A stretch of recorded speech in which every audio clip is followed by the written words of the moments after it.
Mic check, mic check, mic check. Mortar Masters Podcast, your host, Main, of course. I'm back. Another thing now live. I think this is number 53. I'm getting the numbers right now. Shout out to me. Before shout out to me, though, shout out to all the supporters, all the listeners, all the followers, all the supporters of the podcast, man. This week, I've been kind of going crazy. I think today I went crazy and put out 3 different videos just from different podcasts that I haven't been fully able to put out content from. Y'all been supporting those heavily. Y'all supported the last episode, the family financial consultant episode heavily, which is dope because I love the episode a lot. The sound was great, so the mixer did work. Thank God. Yeah, the JG episode is still doing well. Now, spoken word project that I'm doing, when I put 2 spoken word artists out and their poems out last week, those are doing well still. I just been in my bag, man. I ain't gonna lie, I've been in my bag, but y'all have made me, or y'all have helped me to stay inside that bag, because I love when I get the support. I love when ideas that I have, I'm able to bring to fruition and they're successful. I like when they're not successful sometimes too. I do learn from my failures. I learn from mistakes.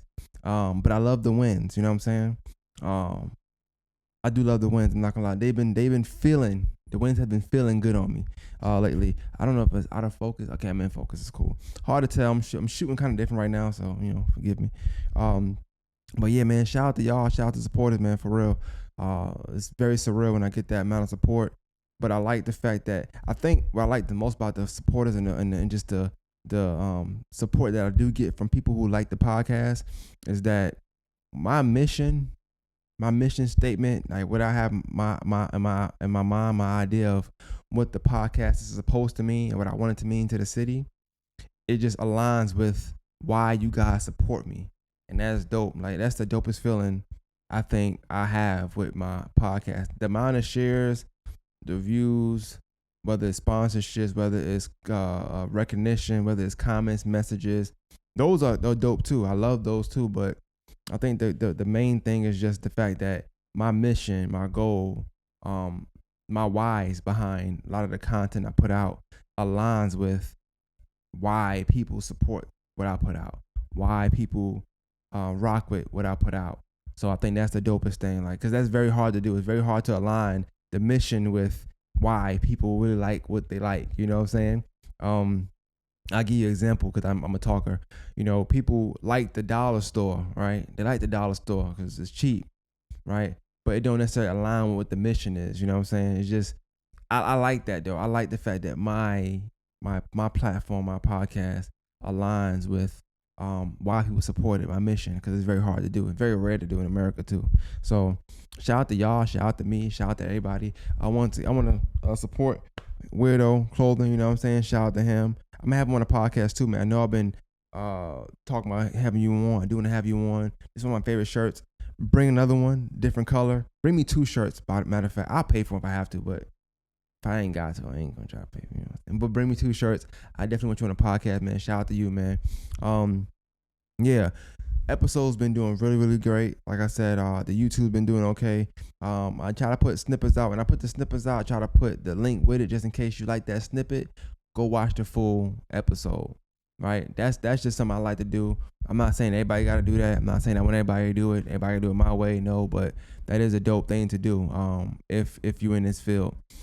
So, a few things. First and foremost, there was a post today that right before I came up here and wanted to talk that I saw, and I thought it was dope. It talked about black businesses, right? And I know on social media, I know we give black businesses a lot of slack sometimes when they mess up one time. You know what I'm saying? Like, oh, I can't support black businesses. One thing I can say is that I treat black businesses like your best friend treat their significant other. You know what I'm saying? I ain't leaving. I ain't going nowhere. I ain't leaving. You know what I'm saying? I love black businesses. I'm not leaving. I don't care what they do. I'm not leaving. Now, what black businesses I choose to support versus just saying, hey, you should shop with them, that's different. Like, where I spend my money is gonna, obviously depend on what you stand on and your track record your credit, I guess, so to speak, in the community and with me. But I'm a supporter of all of them. Like I'm pro black business all the way around. You know, if you happen to do bad, that's on you. You just want to get my money. But I'm pro black business all the way around. You know what I'm saying? Like, I love it. I love black businesses. I'm not gonna never stop shopping black due to a few people who ain't standing on what they need to stand on. You know.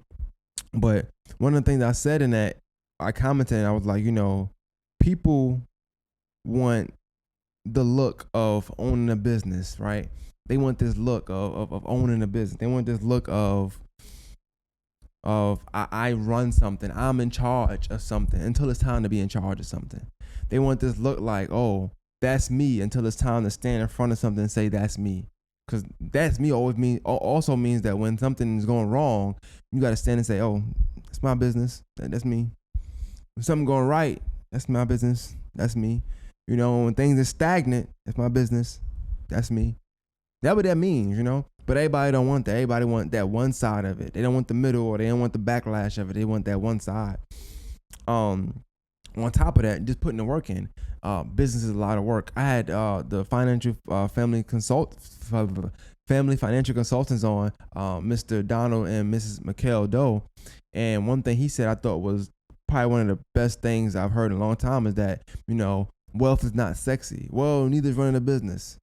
I don't care what sitcom you watched. I don't care what show you watched, what movie you watched. Whoever's your favorite black female entrepreneur, black woman entrepreneur, they may look sexy in pictures. They may take pictures. They may make it look sexy, but I can tell you right now, the groundwork ain't sexy. None of that stuff is pretty. People want the look of something without knowing the work that goes into that look. That look is usually an end result of mad work. You know what I'm saying? Like, and it's not nobody's fault. It's not nobody's fault because you can't really illustrate what work look like to, because everybody is different. So work looks different to everybody, right? What work look like to me may not be what work look like to you. Because to me, that may not be work. What you look at as work, to me, may be love. I love doing this. I love doing that. So I'm handling it different. I'm moving different. I'm more efficient. I'm more accurate in my moves, what I'm doing. That may be work to you. It's all different though. It's all subjective, right? That's why when you go into business for something, you need to have. That's the whole purpose of having a business plan. And it's so funny we talk about it, right? So like when you have business, and I'm not a business owner, I'm not a business guru. So if you think I'm a business guru owner, you can stop the video now and just leave. That's not what I'm getting here. I'm just talking because I'm thinking out loud. This is my thoughts. I am not no professional. When I do thinking out loud, it's just my thoughts. People happen to just relate and agree sometimes to what I'm saying. Sometimes they don't. And I will comment, LOL, nah, that's facts, to get out of the argument. That's just me. LOL, nah, that's facts. That's me. I'm not arguing nobody. But when you owning a business, or when you running a business, right, there's so much steps you have to take in order to successfully run it. And I think that them shortcuts would be having black businesses, or some people when they have these experiences with black businesses, be feeling like a nightmare because you're dealing with somebody who's skipping steps, right? You're dealing with somebody who's skipping steps. You're dealing with somebody who maybe had the funds, maybe had the people to get the funds, maybe had the backing, but didn't plan, didn't pre-plan, didn't do no layout, no outline, no nothing, didn't do no research, but they had the funds to start something up. They started it up, voila, it took off, they started going. Skipped a lot of steps, missed a lot of steps, but you're doing business with them. That's the nature of doing business with us. Like sometimes we skip steps. Not everybody, but a lot of us do. You know, I could look at. I like to stay in my realm. Podcasting is a business now. It's something that I'm into. I've been doing it for years, right? I'm not gonna sit here and say I didn't skip no steps at all, because it was no steps at the time, right? But when I give people the outline of how, you know, I started, or what you might want to do, or give people some kind of outline of how you want to go about the podcast, I can see them get bored and me talking about it. That's passion to me. That's love to me. I love putting the work in. That's not work to me. It's just like, hey, you need to do this, you need to do that, you need to do that. And to me, I'm not even knowing that I'm saying too much until 30 minutes done pass, And I realized I'm only halfway down a to-do list of what you should do for a podcast. And I don't have one of the most successful podcasts. I'm just me, right? So I look at it that way, and I'm like, okay, well, obviously you got people out here who's skipping steps, and you can tell in the content and the delivery and all that stuff. You could tell who's skipping steps and not skipping steps. Same thing goes with business. You could tell who's skipping steps, who's not skipping steps. You could tell who really stand on their business. You know, it comes with being courageous. It comes with being just having that stand-up attitude, being not having that hustler's mentality, not even being a hustler, but having that hustler's mentality. You know, it's the will to want to succeed, the will to want to be successful, the will to want to be great. A lot of times what comes with that will is being courageous in them lessons, in them failures, in them losses, you know. I have a saying, well, I don't have a saying. A rapper that I like has a saying, or a lyric rather, where he says, love when I win. No. Yeah. Love when I win, but I learn when I lose. Right? I like that. Love when I win, but I learn when I lose. I like learning. I don't like losing so much, but if it means I'm gonna learn, I'm down with it. And that's what it is with black businesses. Sometimes it's just learning. But what happens is with black businesses is with some black businesses rather is that, you know, we don't learn. We don't learn, we lose. We get a group of people to side with us as if our business tactics are right. And those group of people are known people who don't even shop with us. They just know us, your cousin, your auntie, you know, your friend, you know, whatever. And instead of learning from anything, they said I'm right, I'm right. F you. Don't need you as a customer. Go about your business. It can't be that way, man. Like I said, I'm pro black business regardless of what. So if you are a great black business owner, horrible black business owner, you're not really gonna ever get me to down you, you know. But I'm always gonna hold accountable. You know, I feel like I know the worth of the black dollar. I know the worth of black people in business. I know the worth of having a great idea, but being black and trying to see it through. I know the struggles of owning a black business and wanting to cater to your people, but your people don't want to pay. I know a lot of that stuff, but at the end of the day, we have to, or black business owners have to stand on what they need to stand on, man. Like, we can't have black customers be upset. Like, imagine you a black business and your black customers upset. Like, what the hell? They want you to win. They already want you to win. Half the battle's already fought. So we always make this distinction of, you know, y'all always ready to shit on the black business, but when you go to McDonald's and mess your food up, what you do? When you go such and such, mess food up, what you do? When you go here, you don't trip out the price. Hey, fuck all that. All right. The thing about this is this: when you start a black business and you got a black business and you catering to black people, naturally, black people want black people to win. If you can't win them over, if your business practices is ass, that is on you, and that's terrible because they already want you to win. So losing a group of customers, a demographic of customers that already want you to win, just tell me all you know about you. I'm gonna keep it a buck. I know it sounds fucked up. I'm keeping it a buck.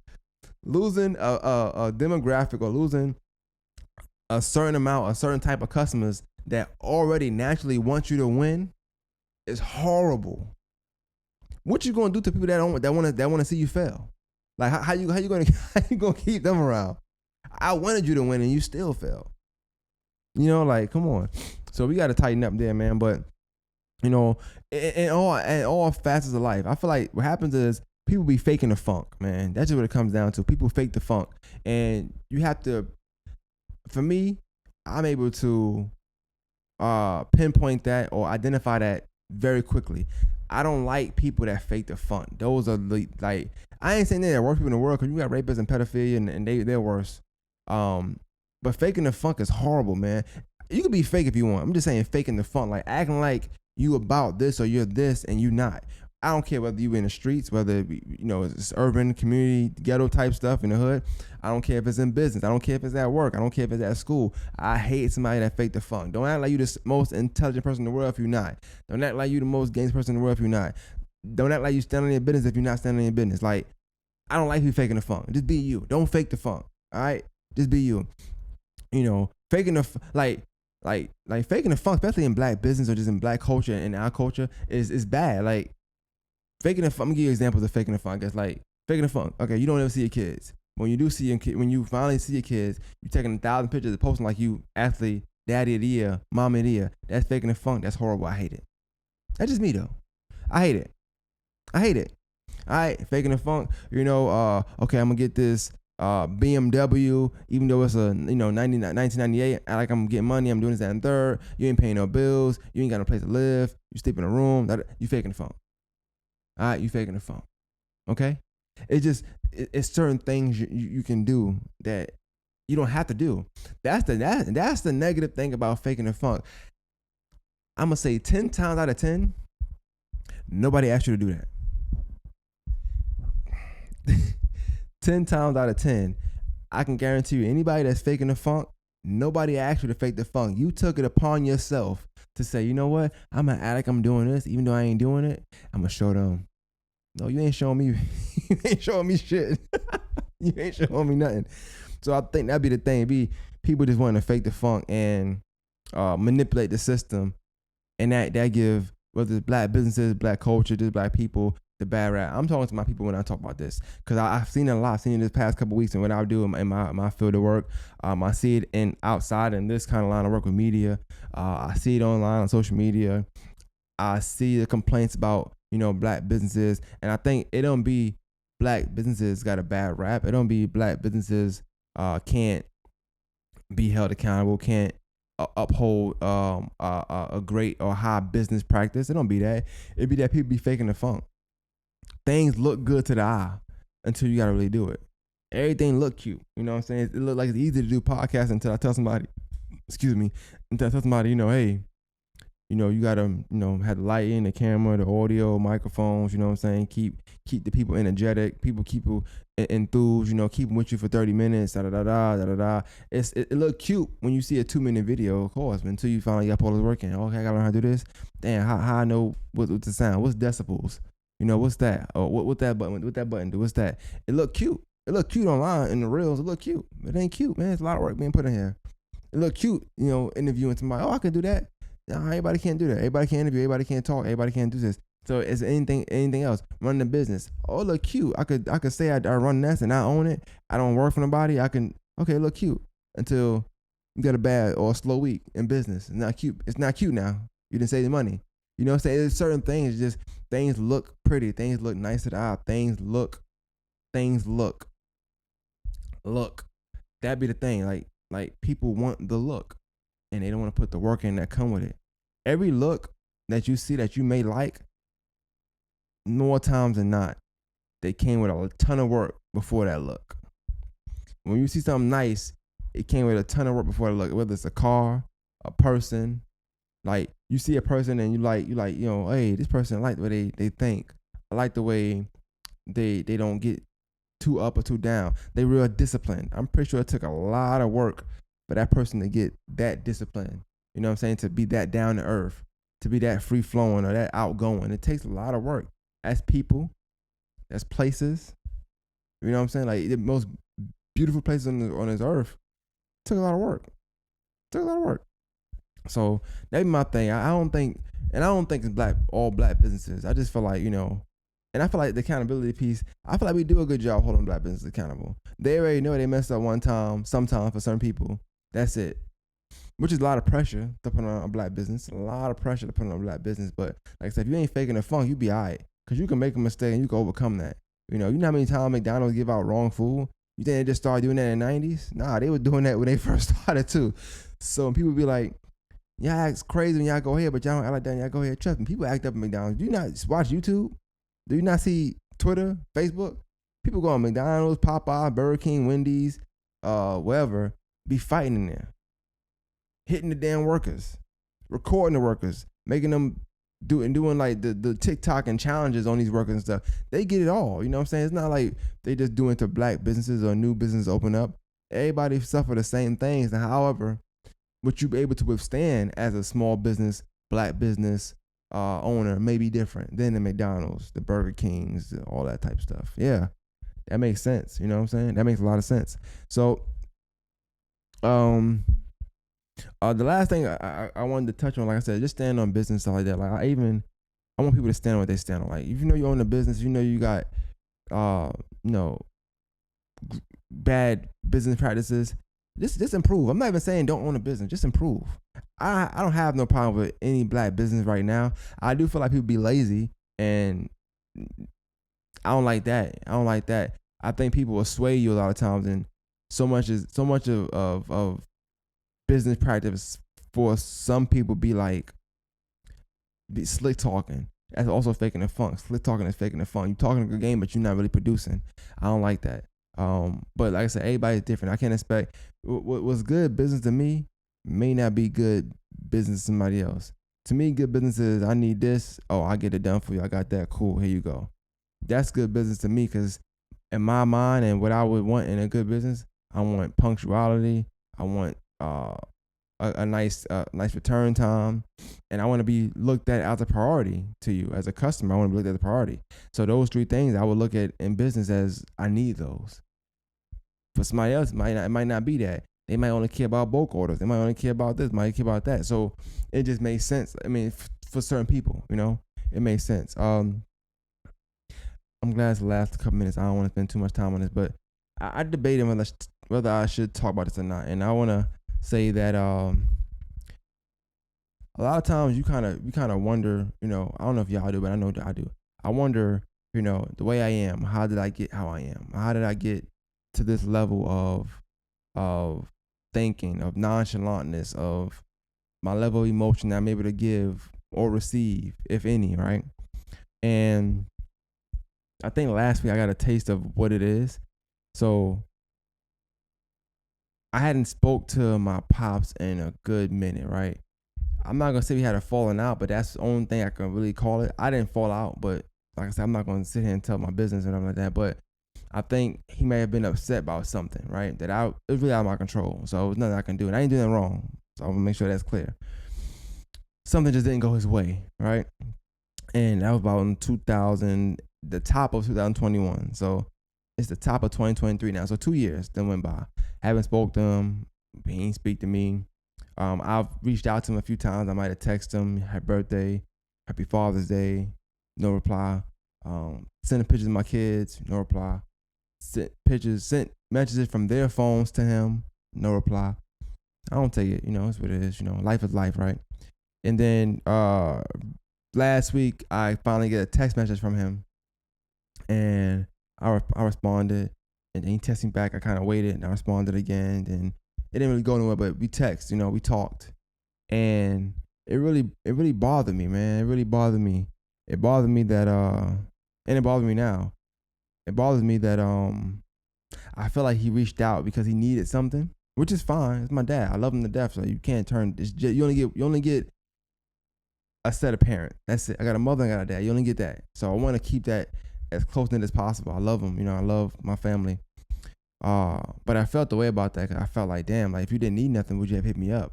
If you wasn't going through XYZ, would you have hit me up? I've been messaging you for 2 years. Your grandkids, damn me, you're just, that. And it bothers me that it bothers me.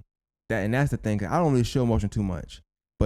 And that's the thing. Like people, when it comes to black men, and I think people think that you got hurt by a woman, you got hurt by a relationship. Granted, I could have in the past. Who knows? I don't know. But I know that hurts me for some reason. That bothers me, right? The relationship or lack thereof, whatever, with my pops, that bothers me because maybe because I'm a dad now. I don't know. Maybe because when you're older, you start to realize how much feelings you did have for something, how much something did bother you, but you couldn't really express it, so you expressed it other ways, whether it be violence or doing wrong things or doing similar things to the person that you was idolizing and it wasn't around. It's a lot. It's a lot to take in. It's a lot to take in, right? But it bothers me because I'm grown now. It shouldn't bother me. Like that part of my life should not bother me so much. Like it shouldn't bother me that I haven't heard from somebody in 2 years and then I hear from them and then it's not the way I want to hear. It's just it shouldn't get to me. And anybody know I'm a no nonsense person. Nothing really gets to me. I'm usually real chill, real zen. If it interrupts my peace, I'm normally F it, whatever, right? And it bothers me that with this particular thing, that's not my mindset. Like, why can't that be my mindset for this person or that particular thing, right? And that bothers me. It bothers me a lot. And not only does it bother me, it makes me wonder if I got so much built up, to that wall because I maybe have been hurt when I was younger, or maybe was hurt at the absence of a person in my life, that I developed, this wall for emotion to not have to deal with that again, if that makes sense. Like, to not have to deal with whatever hurt that may have brought, whatever disappointment that may have brought in my life, or just in my feelings, into me, that I build a wall for people so nobody else can do that to me. Like, nobody in the world. But then this one person can continue to do that, and that really bothers me to the point where, like, it's emotional. I ain't gonna say a lot. I'm not gonna cry on camera, of course, but it's emotional, definitely. It's like, cause you think about it, like, damn, this is crazy.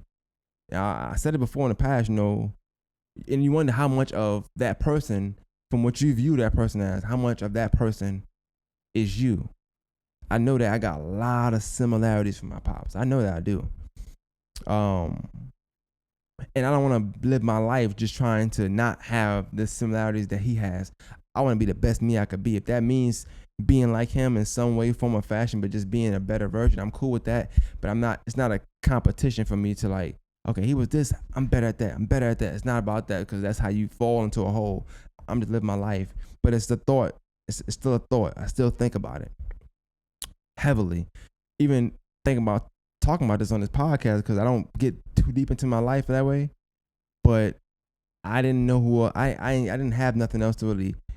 Even my mom, I wanted to talk to her about it. I just held back. I called my sister, but I just held back. I didn't even send her the screenshots and nothing like that. I just left it alone. This is my best way to talk about it, because I'm talking with no interruptions and just me talking, and whatever anybody say, they say, and I don't have to deal with it. But that's very bothersome, man. It's a song that I like by Sue Surf and Joe Budden. It's called Conversations, and in it they talking about their relationship with their pops, and you hate to hear certain things like, oh, you act like your dad, you look like your dad, you like your dad, like your dad, like your dad, like your dad. And it's like, oh, don't do that. It's like, don't put me in that category. And I love my pops to death. I'm just saying, like, you try to be so much of a better person that it bothers you to hear that you're like someone that you like in what way? You start feeling a little offended, like, in what way we alike? Like, talk to me. That bothers me a little bit, in the sense of, you just wonder if, like, that's for life. You know what I'm saying? Like, well, I will be like that emotionless to everybody else and just can't be to that. And the thing that about the most that really bothers me with it is that anybody know me, I'm a horrible texter. I text horribly. I don't like talking on the phone, to be honest with you. Right? I don't like answering the phone. I see my phone ringing at my work, I just get pissed, like, what are you calling me for? I'm working. I know for a fact that if I saw him call me that day, I would answer the phone like that. I probably would jump over to the other side of the room to get the phone to say, oh, what's up, what's going on? That hurts. That hurts me to know that, because I know it's not reciprocated, for one. And then for two, I feel for my mom a little bit, because, my mom gave her whole life. She sacrificed. My mom is the sacrifice queen, man. She's the sacrifice queen.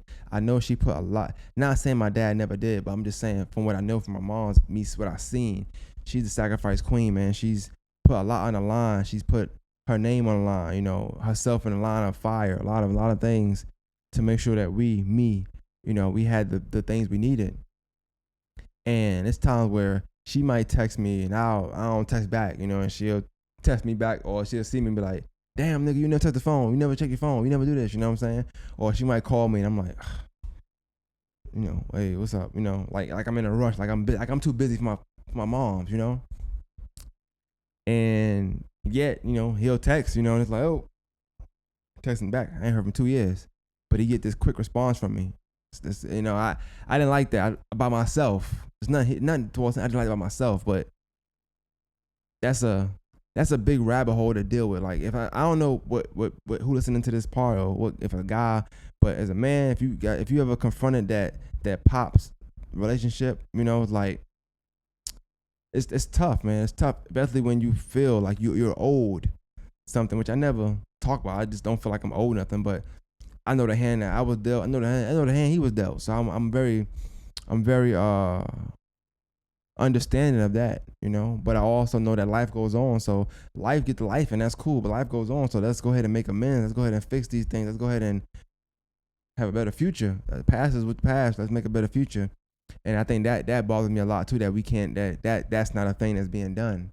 Um, Especially when you've definitely did your due diligence and trying at least to make sure other siblings don't feel away. You know what I'm saying? Trying to step in. You know, you ever somebody ever felt something about somebody, and because you're trying to keep the peace, you like, I feel you, but this is this person. You know what I'm saying? Like, it's love. Trust me, he loves you. You know, like da da da, and you're talking for another person who's not even trying to fix what this person is mad about or upset about, but you're buffering, trying to be a spokesperson for somebody else, and yeah, you feel let down. It's like, damn, not only did you let me down or whatever, you know, it's like, fuck you. I'm trying to, make things good with you over here, and you ain't making it easy. You know what I'm saying? You're not making it easy at all. So yeah, I think for a couple of days that messed me up, like to the point where, and I'll be frank with y'all, to the point I don't cry. I don't really cry. I don't cry. I just don't. But that's one of them things that your eyes can get watery. My eyes was very watery. I'm driving thinking about it. I'm getting frustrated thinking about it, really, because it's like you just want to curse, like why, like why am I going through this? You know what I'm saying? And mentally you don't know why you're going through it. Like you just it's one of them things where that's why you have to talk, you have to open up, because it's one of them things where if you don't speak on it, when that shit come back around and hit you, it hurts. So I can act like I don't care about stuff, but and most things I probably don't, because most things ain't gonna affect me. But that one, my pops, that affects me because it had a lot to do with the type of man I am, type of man I can be. Not saying that not saying I'm not grown. I can't make my own decisions. That I shouldn't be held accountable for my actions. Some things, yes, are hereditary, but you can't put it on him. It's just genes. But it's a lot of cause and effect, I feel like, with parenthood. A lot of cause and effect with people who are very, very close to you, or supposed to be close to you. Like, this is somebody, I'm half of them. I'm half of him. You know what I'm saying? That's half. And then I feel for my kids sometimes. I felt the way I had a little disdain because they got close. We lived together. Like, he came down, we lived together. I'll tell you that part. We did come down. We lived together. You know what I'm saying? Anybody know me? I've yet to really live alone, because things have always happened in my life. And if you know me, I ain't gonna get too deep into it. So I've never really had to live alone. But the one time I was going to, me and him live together. I said, you come down, it's cool. We got an apartment. I had plans, my own plans, but I'll negate them for you. Why not? So yeah, it bothers me. I'm bothered. I'm not gonna. I'm bothered. I'm bothered a lot. And even how that ended just pissed me off. It's just like, damn, you spit in my face again. It's just, people let you down time after time. And I'm not saying that I'm disappointed, because I'm not. I love him to death. If you call right now, I'm telling y'all, I'm gonna pick the phone up and talk to him, because. No, I didn't. When I was younger, my mom got upset one time, and I was young. I cried a lot when I was young, and I remember crying when I was young. I'm like, what she get mad at me for? And I think he must have told her something we talked about. And I told him. He asked me, would I live with him? I was like, of course. I'm a kid. I don't know. You want to be with your dad? I'm a kid. I'm 8 years old. I don't know. But he's telling me these dreams. I'm gonna live in New Jersey. I'm gonna get a house. You get your room. Da da da. I'm looking at my pops, like, he got the latest sneakers, he drive, you know what I'm saying? He do his thing on the side, but he got a job. The girls like him. I've seen him get girls' numbers, and I probably shouldn't have seen that, but I've seen him get women numbers, and seen him be a handsome guy. People tell me all the time that he's fine. I guess I'm not, I don't know. But yeah, why would I wonder? I'm like, yo, this is where I want to be at, you know. And my mom getting so pissed one time, like just pissed, like she got pissed. She kind of cursed me out and left the room too. That bothered me. She left the room. You know what I'm saying? But like I said, you know, sometimes parents get a very bad shake in parenting when you doing a very large amount of the workload in parenting. You get a bad and you get a short end of the stick sometimes. One, because you gotta be the good guy and the bad guy. So the other parent get to skate free. And then like when they come around, it's like, oh, I love, because they're not used to seeing that parent. So anything small that parent does is ambiguous to somebody, you know what I'm saying? Because they don't do a lot. I'm not saying that's my story, but I'm just saying that's the parenting story. So when I say my mom might call, my mom might text, I'm not really responding back. She might call, act like I'm in a rush. He texts him, you know, I'm responding quick. Or he called me, oh, what's up, daddy? Every 2 years, what's good? What's up? It's month number 25, what's going on? It's not really cool, you know what I'm saying? But because she's around so much, I'm able to get agitated. I'm able to get frustrated or get annoyed by a text or a call. I don't get that from the other one, because it's not a thing. And I'm grown, so even me grown, it bothers me. I'm 30-something years old. It bothers me still, and I'm not ashamed to say it. But I think about it, and I think about, you know, why am I the way I am? And it's not the blame on a person. It's just I know that somehow, some way, I had to build that so that nobody can. Whatever I felt, which I probably didn't feel it. I probably felt it subconsciously, if that makes sense. I probably didn't feel it firsthand. But things that I've done, things that I did, the way I felt may be a result of that. So, and I probably didn't have pieces together when I was young, because you're young. When you're young, you do things, oh, he's a kid, cool. No further investigation for some things, you know. So, naturally, that's what we're going to chalk it off to. Oh, you're young. Okay, cool. Change your environment. Let's go. Environment change. 10 years later, it finally hit you. Boom. Oh, shit.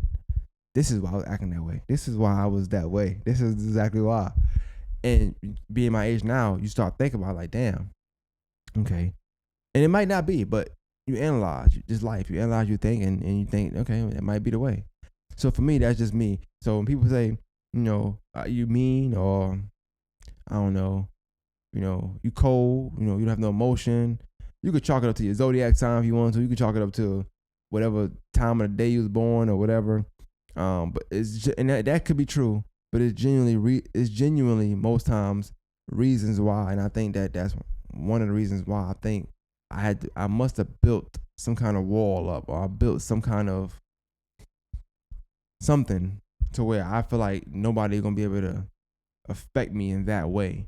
I'm not giving anybody that power. Power, that's what it is. It's power. Certain people got power over people because of how close you let them in. I probably have power over somebody because of how close they let me in. There's probably somebody right now that wants to not like me, or wants to hate me, wants to dislike me. But if I call them, if I hit them up, or if they see me, they probably can't show that because of the power that you possess over them. And I probably built a wall so that nobody can, you know, have that power over me, because I felt like subconsciously that, you know, you don't want anybody to have that power. You know, it could not be him. Who knows? It could be something else. That's what was going through my mind. I wanted to get it out. I had to get it out somehow, some way, and without making him. Hopefully, I make him feel like a bad person, because I don't think my pops is a bad person, at all. I just think that it's one of them things, man. Like I said, you know, people fake the funk. People think that they did more than they actually did, but also people don't analyze. People don't. I don't know. People don't people, you know, or people be peopling. What can I say, right? Life happens though, so it is what it is, man. It's one of them things you gotta chalk it up, and me talking about now, I feel like 10 times better just talking about it. And I ain't even seen it on camera. I ain't seen it back yet. I just feel good that I talked about it. I probably bored you out of death for the last 20 minutes. I'm sorry. You know what I'm saying? But I had to come talk, get this off. Because if I don't get it off, it's going to stay in my mind. It's going to bother me. But, like, being able to talk about it on camera and not get, like, watery eyed, not get, like, really emotional was good for me. Because, like I said, thinking about it just really pissed me off. I was really upset, man. I don't know why. And he didn't even do nothing to make me upset. You know what I'm saying? He probably just need help. And You know, as a son, I want to help them. You know, why not?